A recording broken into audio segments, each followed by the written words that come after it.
All right, this morning for our Sunday school hour, we begin chapter 6, Gospel of John, chapter number 6. Gospel of John, chapter number 6. This is the only miracle. This is the miracle of the feeding of 5,000 men, plus women and children. All of my sources that I did a little reading on this week agree that this would have had to have been a crowd of about 20,000. 20,000. And the Lord fed them with a boy's lunch. This is the only miracle recorded in all the Gospels. Matthew 14, Mark 6, Luke 9, and John 6. Each one adds a little different perspective. We'll look at that briefly in a little bit. But many would say, other than the resurrection from the dead, this was the greatest miracle the Lord worked. So first of all, we're going to read the first 14 verses. We're going to read the story first, and then go back and look at it. So, John 6. After these things, Jesus went over the Sea of Galilee, which is in the Sea of Tiberias. 6 months to a year passed between chapter 5 and 6. We know the Lord was teaching, preaching, and healing. But the reason I say 6 months to a year, if the feasts of the previous chapters were fall feasts, then it would be 6 months. If the previous feasts had to do with the Passover, then it's been a year. But there's been some considerable time has passed now. After these things, Jesus went over the Sea of Galilee, which is the Sea of Tiberias, and a great multitude followed him. They did most of his public ministry right up to the last, I'm going to say, 5-6 weeks. By then, he was being so hounded and persecuted, ill-treated, and defamed that most of the crowd left him. A great multitude followed him because they saw his miracles which he did on them that were diseased. Now that's really important. Remember in his earthly life that most of the people that followed him is for what they could get out of him. They did not follow him as the Lamb of God which taketh away the sin of the world. Few did that. They did it because they were fed. They did it because they were healed. They did it out of excitement of the moment. They followed him because they saw his miracles which he did on them that were believed. So things haven't really changed much. People are still people. They want a healer. They want a king. They want excitement. They want the crowd. So things haven't changed much. And Jesus went up into a mountain, and there he sat with his disciples, and the Passover feast of the Jews was nigh. So that's the reason we know it's either been 6 months or a year between chapter 5 and 6. When Jesus then lifted up his eyes and saw a great company come unto him, and we know it lists the feeding of 5,000 men. When you add families, and you've got at least 20,000 people. He saith unto Philip, and the reason he said Philip is because he's now in Philip's home turf. The Lord said to Philip, when shall we buy bread that these may eat? Well, let me back up and say, the only food they could find out there was a boy's lunch. and the treasury, or the money bag that the 12 and the Lord lived over obviously didn't have that kind of money. When Jesus then lifted up his eyes and saw a great company coming, he said unto Philip, when shall we buy bread that these may eat? Now this was to test Philip, he already knew. And this he said to prove him, or test his faith, for he himself knew what he would do. Remember, he's all man, but he's also all God. He already knew this was going to happen, and he already knew what he was going to do about it. But Philip didn't know, so Philip said 200 pennies worth of bread is not sufficient for them, that every one of them may take a little. Now, 1 penny's worth was a day's wage for a day laborer. So 200 pennies worth was more than adequate enough for the Lord and his men to live on for some time. So the Lord is really putting Philip and the other apostles on the spot. They had comfortable enough for them. And the Lord they are surmising that the Lord is suggesting, let's spend that on these people. Most of us don't have a problem giving out of our abundance. But most of us would have a problem giving away everything that we need and then trusting the Lord. So, what I'm trying to tell you, this was quite a test for Philip and for the apostles. Now then, one of his disciples, Andrew, Simon Peter's brother, saith unto him, there is a ladder which hath 5 barley loaves and 2 small fishes, but what are they among so many? Now, I want you to notice the response of his men. One of them said, it's not sufficient that every one of them may take a little. And Andrew said, what are they among so many? What they're really trying to say is, Lord, let's not spend what we have, because it's not enough anyway. Have we ever done that? Well, my little's not going to help. I'll just keep it. Now I want you to notice the Lord's gracious and merciful response. He didn't chew on him. He didn't fuss on him. He didn't refuse to do the work. Jesus simply said, make the men sit down. Now there was much grass in the place. So the men sat down, in number about 5,000. In the Bible,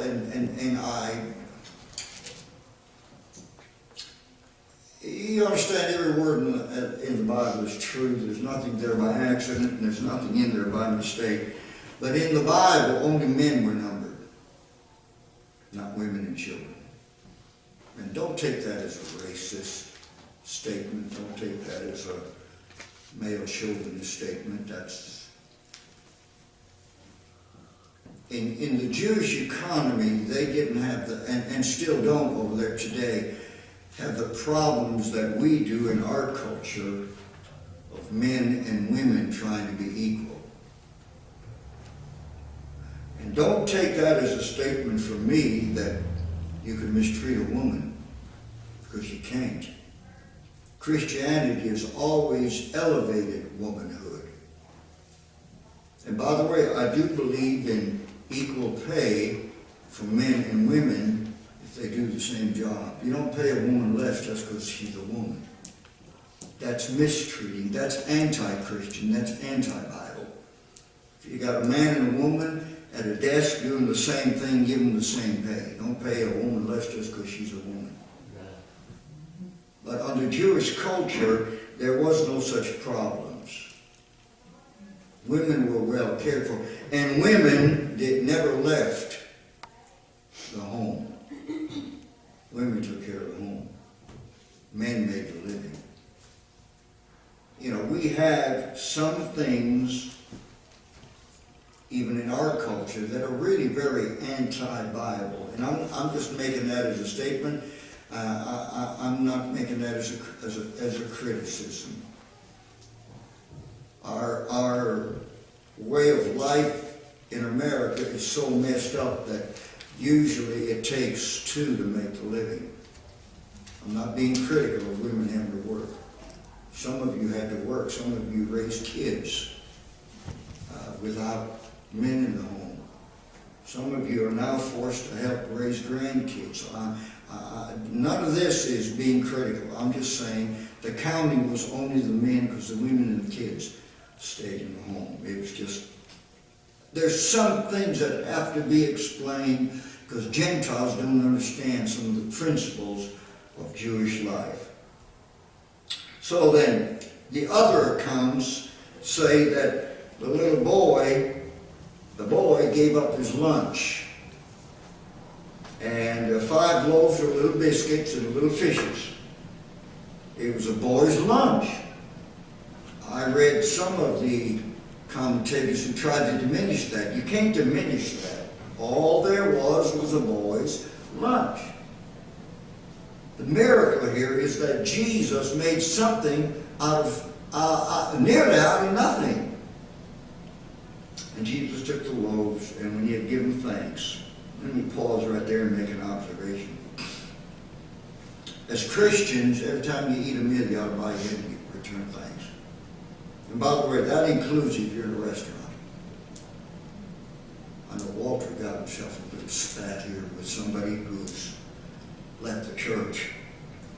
They didn't come very long, but they left because they were in a restaurant. And I already knew this about the man. I guess I really should have warned you, even though he should have done it anyway. But Walter said, let's bow our heads and say the blessing. And the man got highly offended because he didn't believe in doing that. Walter was pretty upset about it and came to see me. And I just told him, I said, Walter, he was wrong, you were right. You have nothing to be ashamed of. Christians say a blessing before they eat. Whether they're eating in their own kitchen or whether they're eating in a restaurant. Now, let me qualify that. Don't stand up, stand on the chair, and pray at the top of your lungs. You say nobody does that. Oh yeah, Brother Harvey out of Denver, Colorado, that's how he would pray. And that's making a show out of your Christianity, which is another word for you. You're being a hypocrite. But say the blessing. Say the blessing for the folks at your table. Don't pray for everybody in the place. You understand? Use a little common sense. But somebody say the blessing. Jesus did. He is our example. And Jesus took the loaves. When he had given thanks, he distributed it to the disciples, and the disciples then that were set down, and likewise of the fishes, as much as they would. The more they broke, the more there was. Not only did it not run out, there was overabundance. And it wasn't just that everybody got a bite of a biscuit or a little biscuit, and everybody got a bite of a little bitty fish. No, everybody got filled and a bunch left over. We have a word for that. It's called grace. It's called grace. When they were filled, okay, they ate until they were filled. He said unto his disciples, gather up the fragments that remain, that nothing be lost. Now this is very dear to my heart, because I came from a country as a boy where there were times we sat down at the table, said the blessing, and then got up and went on our way because there wasn't any food. I remember one time we had enough. My mother made a little bread, she had a little lard, and we cut it 3 ways and said the blessing, and everybody got 2 or 3 bites, and we went on our way. So I remember that. I I remember walking with my dad to the farms around us, and Dad would ask for, could I do some work for a dozen eggs? I would go with my dad to the woods. In Germany, they had some mushrooms called stone mushrooms. Were very good to eat. A lot of mushrooms are poisonous. Don't eat the mushrooms. But there are some mushrooms that are very good. That would be our meal. Once in a while, Dad was lucky enough to, very seldom, but once in a while, he's lucky enough to catch a rabbit. That was a funny sight. One man trying to catch a rabbit, trying to outrun it and catch it. But every once in a while, he'd be successful. And man, we'd eat high on the hog or high on the rabbit. Of course, everybody knows that Germany's potato country. You knew that, Brother Lewis. He was over there for a bunch of years. Dad and I would go out in the fields, and sometimes there would be a potato, and that would be our meal. So I know what's like, and I'll tell you what, I don't believe in wasting food. It grieves me to go to a restaurant and see people take three, especially kids, make me want to get up and go over there and slap the little buzzards. Take 3 or 4 bites of their food and leave the rest. God help us. 90% of the world is going hungry. One time, my mother said, eat your food. The children in Africa are hungry. And I smarted off. You know how you get to about 13, 14, you get a little gutsy.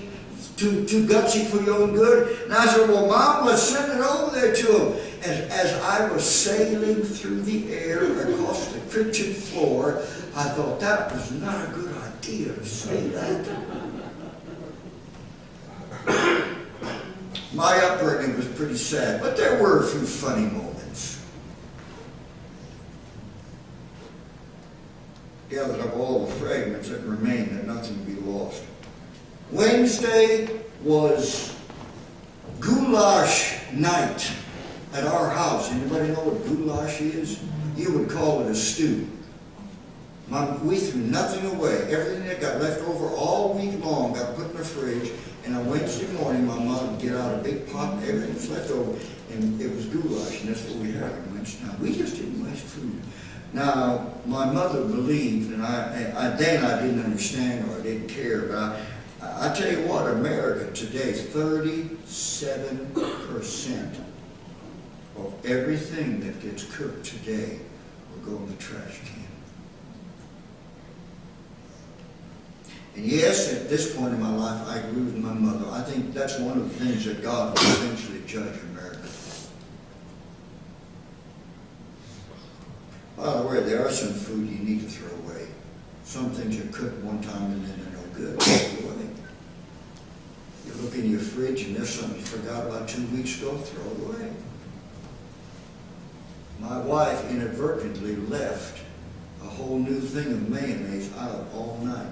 Next morning, I threw it away because everybody knows you can't do that. They gathered up fragments that remained, that nothing be lost. Boy, I could tell you stories. Verse 13, therefore they gathered them together and filled 12 baskets with fragments of the 5 barley loaves that remained over and above unto them that were eaten. Now I love this. The disciples, they were afraid the Lord was going to take everything they had to live on and spend it on this crowd. They were miserly. Oh, I can't give that away. I got to live on that. And when the Lord got done doing what He's going to do, not only did they not lose their 200 pence, every disciple had a bushel full of food. I liken this story to Matthew 6:38. Given it shall be given you, good measure, pressed together, running over, or with what measure you meet or give, it will be given to you again. You cannot outgive God. Now, there's some rules with that, of course, which is not our subject, but what a story. Then those men, when they had seen the miracles that Jesus did, said, this is of the truth, that prophet that should come into the world. Now, if you remember Brother Bishop, last Sunday afternoon, he gave you this verse, where the Muslims, every place in the Bible it says that prophet, they claim is Muhammad. No, it's Jesus Christ. Only God could work this miracle.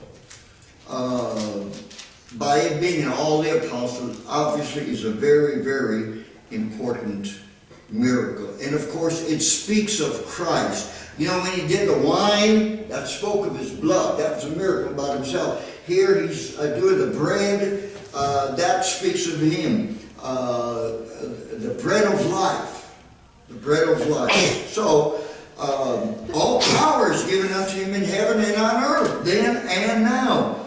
And the miracle was obviously so mighty, so public, and so beneficial. Why is the miracle so important? I've jotted down 4 reasons. Number 1, it's evidential value. It was done before a great multitude. There are a lot of miracles the Lord did just one-on-one.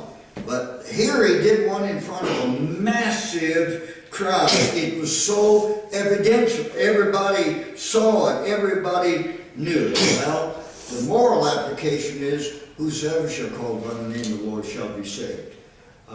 Everybody needs physical bread, and everybody needs spiritual bread. Needs the Lord. Secondly, because of the intrinsic nature of this miracle, it was a creation of food. It was calling into existence what was not.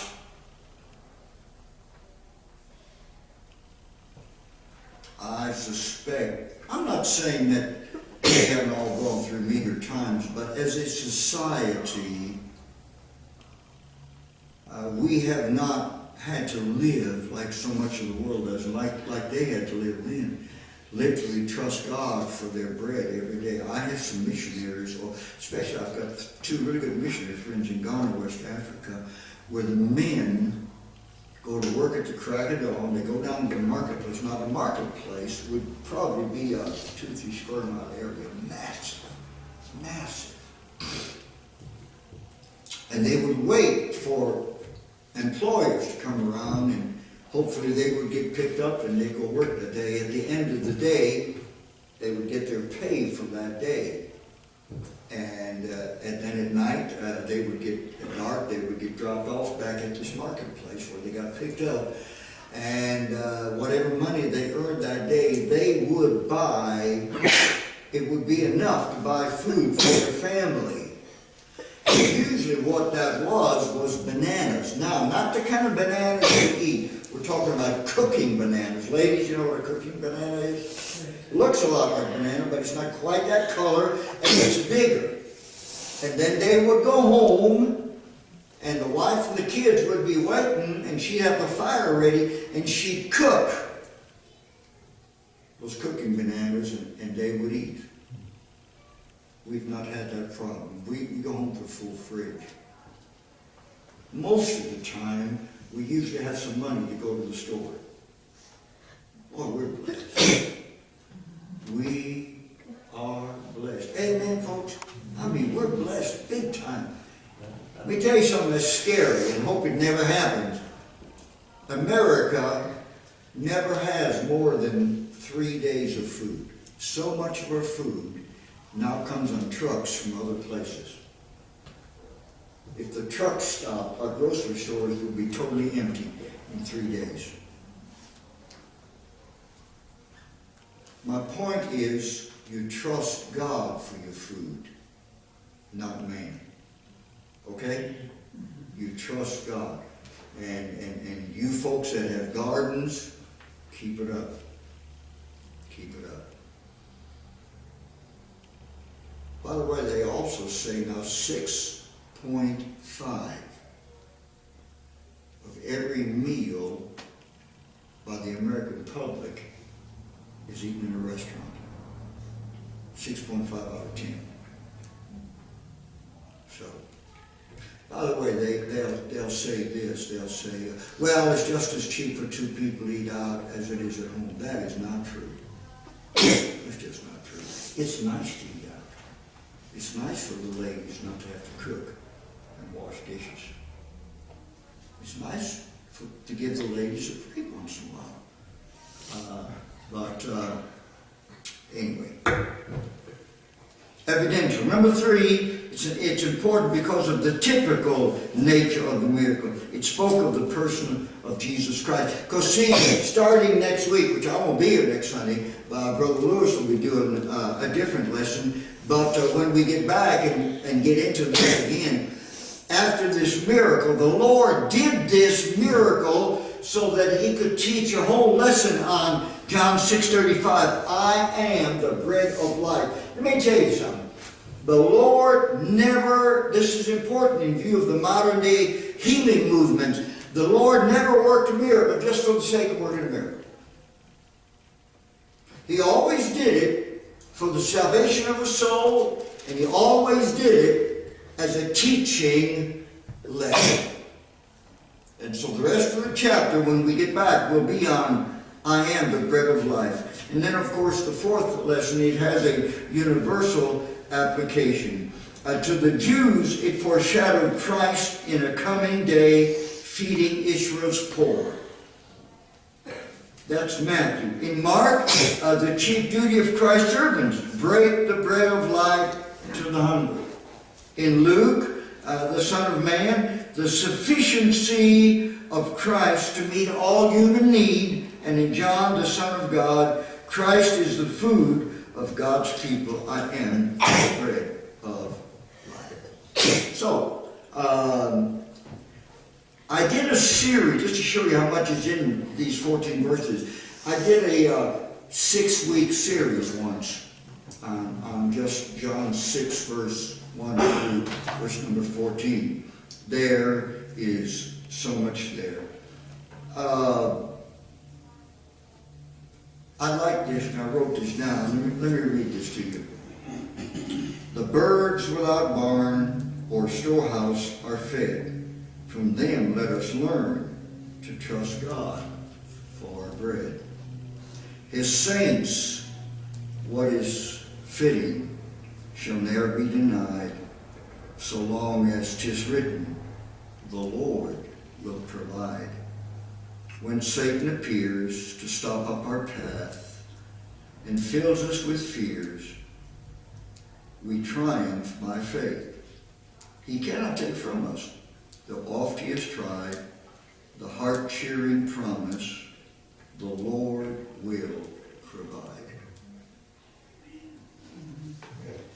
This lesson, first of all, take that we are really so blessed. We don't have these kind of problems. May not have all we want, but the truth, when the Lord gives us a place to sleep and gives us some clothes on our back and we've got food to eat, the Lord's kept his word. The Lord's kept his word. And we're so blessed. But I also would say, if the time ever comes where it isn't that way, we don't know what tomorrow holds. Amen? We'd love for it to just keep going like it's going the rest of our lives. And the Lord may allow us that. But if in God's providence and will that changes, trust God. Don't ever forget, if he can take a little boy's lunch and feed a crowd of 20,000, he can take care of you at your house, whether there's 1, 2, 3, or more. Several observations. At verse 10, make the men sit down. 1 Corinthians 14:40 says, let all things be done decently and in order. We have got something started today in so many of our churches. They're run more like a circus. Let's just all show up and, okay, what are we going to do today? And, what are we going to sing today? You got a song. God is a God of order. He wants everything to be done in order. First of all, He wants our personal lives to be in order. A lot of folks live like whatever door squeaks the loudest, that's the one they're going to order today. Christians, Christian homes, Christian churches need to be run with some order. Confusion and disunity is satanic. God is a God of order.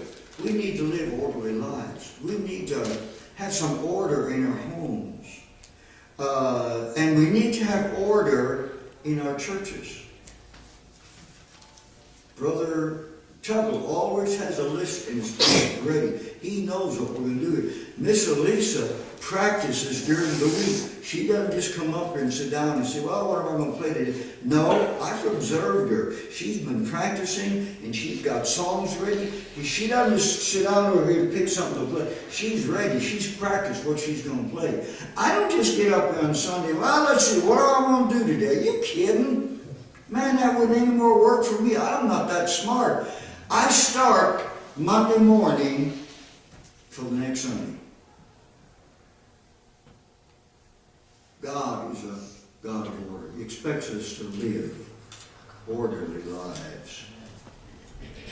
And then, verse 11, Jesus took the loaves. Folks, don't be afraid to give your life to the Lord. He won't hurt you. He'll bless you. Don't forget to give your families and your children and your grandchildren to the Lord. He will not hurt you. He will bless you. Then very briefly, one more thing, and I've just got a few minutes. This whole miracle, among other things, is a picture of God's care and God's grace now during the times of the Gentiles. Let me just very quickly see, I've got seven things. Number one, in verse number 3, you got the Lord sitting up on a mountain on a high hill, and his disciples standing with him. That's the Lord's care and nearness of us today spiritually. Verse number 4, you have the basis of God's blessing, the Passover, of which he is the fulfillment. In verse 5, you've got people coming to him that he might feed them. And you're coming to the church on the Lord's Day is to be fed spiritually. Then in verse number 6, you've got Christ's care of his own, nurturing Philip. Then in verse 5 to 9, you've got the saints of little faith who fail in the hour of testing. How many times when the crisis comes do we fail? And isn't it amazing how many times through the years the Lord's bailed us out? Yet when the next crisis comes, where's our faith? But the Lord never forsakes us. The Lord always picks us up. The Lord always nurtures us. Then there's a Bible principle in verse 10. He said, make the crowd sit down. Folks, sometimes regularly stop, sit down.